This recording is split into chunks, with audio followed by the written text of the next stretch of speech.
My first concerns, I didn't have concerns. Other people, the nursery schools, the first grade teacher, I suppose.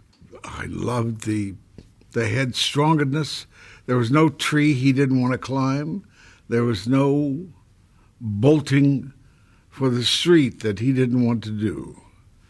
And it's only when others said,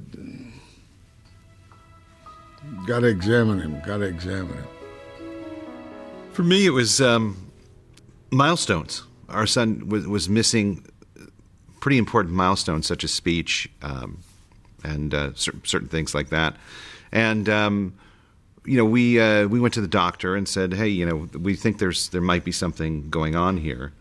So the deeper he got into growing, and a couple months later, we went back to the doctor and said, we really think there's something profound going on here. I think we need to take a look at it. We actually needed to really push to get a diagnosis. I think communication is everything. I think when you receive that diagnosis, you need to meet other people who are going through the same thing. That's one of the most important things. Look at programs that are out there, walks that are out there that have resource fairs.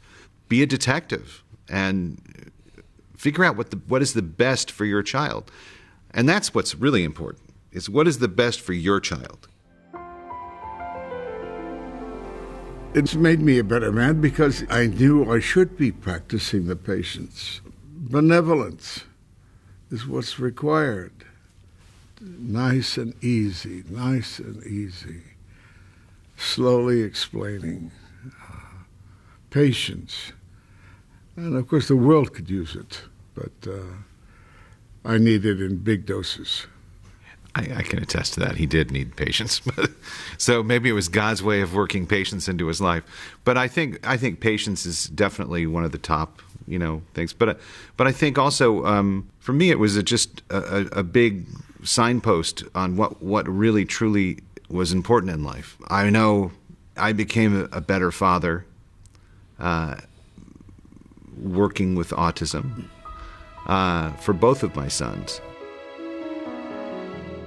It's really important that they understand that there's hope, and that they're not losing hope, and that they not lose hope. Hope is the most important aspect of any child with autism's care, I think, is that you need to have hope.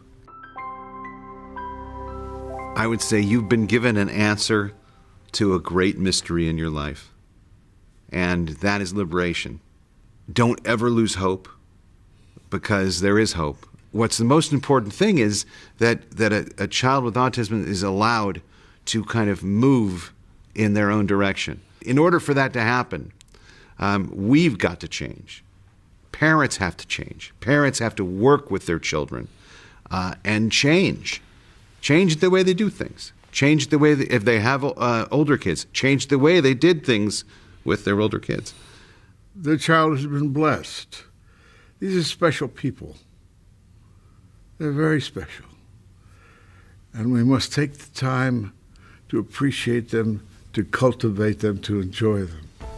Early identification of autism is paramount.